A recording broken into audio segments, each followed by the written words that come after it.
Have you ever felt frustrated trying to figure out how to do something in your business? This could be around how to put together an offer, how to make a sale, how to run your social media, how to create a podcast, or maybe even how to get past a roadblock that's currently keeping you stuck. Being a business coach and helping several people walk through this, I find it's most helpful when I share a framework that hasn't only worked for me, but it's worked for hundreds of other people to help them answer the question of how. It's a set of universal principles that will help you find out how to do anything, not only in your business, but in other areas of your life too. Because if we don't have a way to solve for this, we're going to be constantly wondering what to do next, wasting a lot of valuable time and energy, and I know none of us really want to do that. Now, this framework requires some explanation, but I'm just going to give it to you right now. And you might even dismiss this before I actually go into the details. But for those of you who do stick around, this is going to be a game changer for you. So the universal answer to how is always doing the right things, connecting with the right people, and learning the next right lesson. Now, let me give you some important context. I know a lot of you heard the words "the right" multiple times, and this is the word that scares us the most. But let's work that out now,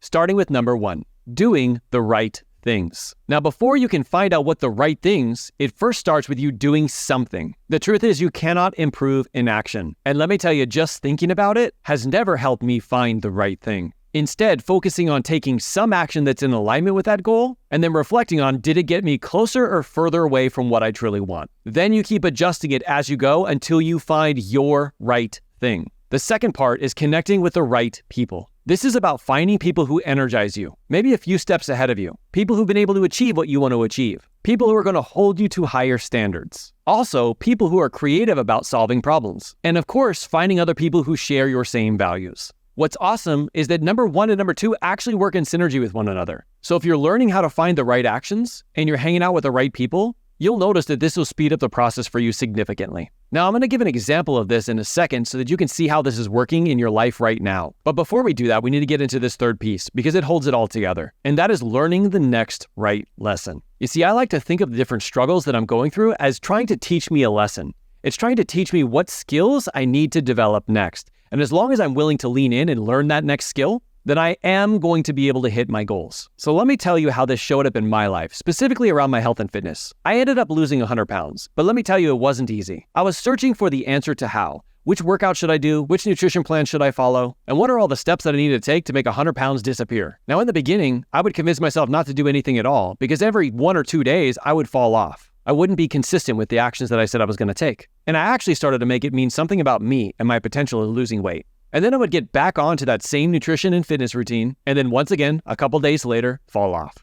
Thankfully for me, I moved on to step 2, even though I wasn't trying anything new. Now back then, I didn't have this formula. But looking back at it now, what I did is I moved on to step number 2, which was surrounding myself with the right people. I started to hang out with people who were more healthy and fit than me, who found different workouts and nutrition plans that were working for them, and who were motivated and inspired and actually pushed me every single day to reach my potential. A lot of it just had to do with the actions that they were taking themselves. But I also made sure to spend as much time as I possibly could with them because I knew that whenever I did, I would stay more consistent than I would on my own. And what's crazy is when I started to hang out with them, I was naturally presented with a whole bunch of different ways of working out and eating because not everyone on the team followed the same exact one. It gave me the opportunity of testing things, seeing if it worked, and when it didn't, I would just find something else to try until I found a thing that actually made me consistent and helped me achieve my goal. Now, it didn't happen without step number 3. And for me, the skill was getting past my own BS or belief system that was actually holding me back. This started with me diving into personal development, personal growth, watching videos just like this, listening to podcasts, and lastly, becoming a certified life coach. And when I understood what was going on in here, it truly allowed me to not only lose the weight, but keep it off now for over 11 years. Now that happened because I was open to learning the next skill. And at the time, I was not really good at coaching myself. But by leaning in and finding somebody who could help me develop that skill, it allowed me to find my universal answer to how. Now you might get to this point and wonder what the next skill that you need to learn in your entrepreneur journey. Don't worry, we got you covered. Tap the screen to watch this next video. This is where we broke down the 10 most important skills and qualities that entrepreneurs need to have.